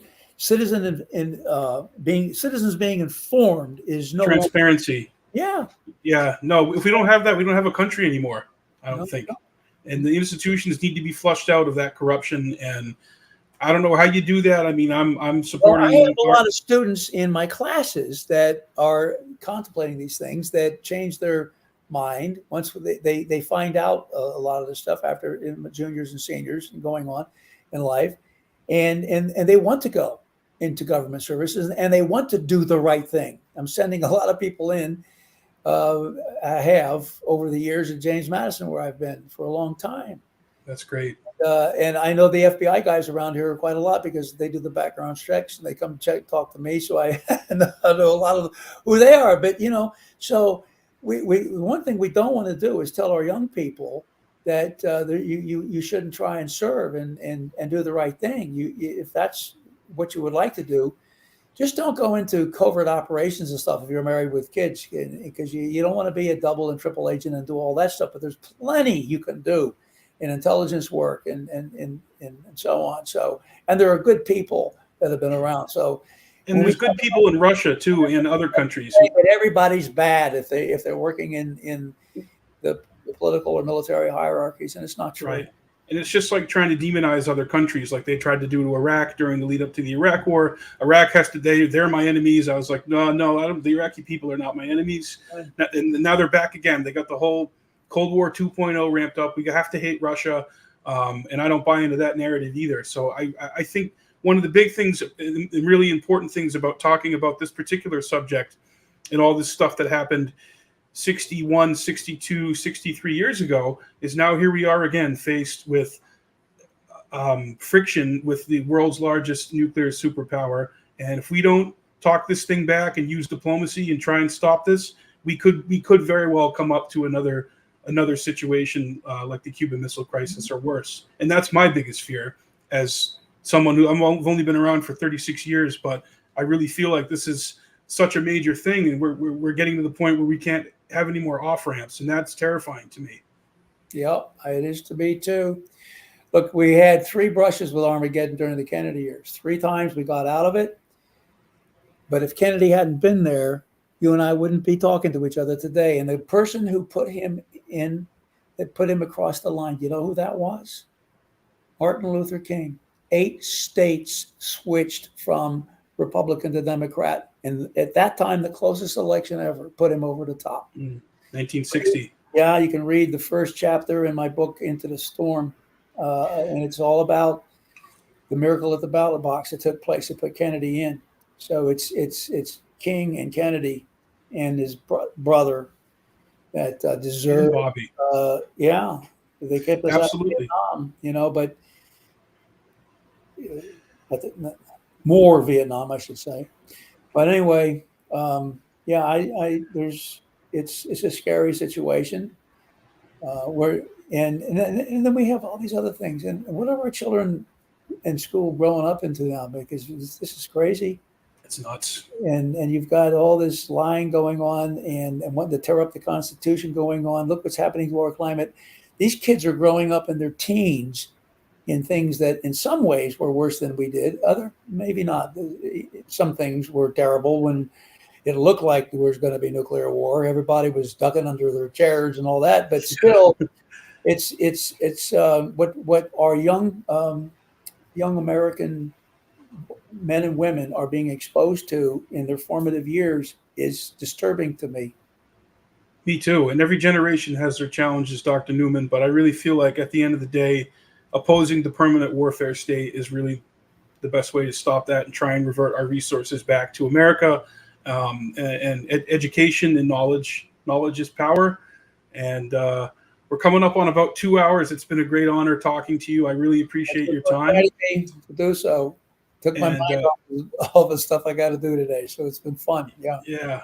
Well, you are the author of JFK in Vietnam, Oswald in the CIA, Popoff's Mole, and then, of course, the part 4 of Armageddon. Is that? Well, you've got Countdown to Darkness, which is going to get you into a lot of stuff. It's the Bay of Pigs and Lumumba stuff, all kinds of good stuff there, and then Into the Storm, which took us all the way up into 60, 62, and 63, and has all the misdirections that were used, including the Vessiana stuff. That's something that people still don't understand very much about, but is all there. And volume 4. So the Armageddon is in the Kennedy series. So we're at 4 now. So Armageddon actually is now going to be 2 volumes, but it's going to be 5A and B, because it's just too much. People don't want to read a 1,200 page book. So we're going to be 2 there. I got my first MLK book coming out soon, and another one coming along the way, and then volume, the last volume on the Kennedy years, where I will deal with what I think happened in Dealey Plaza and those types of things, but not until I've done the rest of my homework. Yeah, and it's a work in progress. It's a lot of ways it's a lifelong study, and you got to be disciplined, and you can't just go for sensational stuff. And that's why I've always really appreciated your work, because you do like to have 2 and 3 sources until you can make a claim or publish something, and that's responsible, and that's what good researchers actually do. And unfortunately, nowadays in fake news and meme warfare and sensationalism, a lot of the times the baby gets thrown out with the bathwater. You get lumped in with the QAnon nonsense, and when we're actually trying to have a real dense, nuanced, deep discussion about this stuff. So we'll have to have you on again if you'd like to. I'd love to talk about MLK and obviously more of your research. It can't just all be done in a 2-hour podcast, but we touched on a lot of great topics. And again, I appreciate your time. And that's going to conclude today, folks, for Jackman Radio. We will see you next time.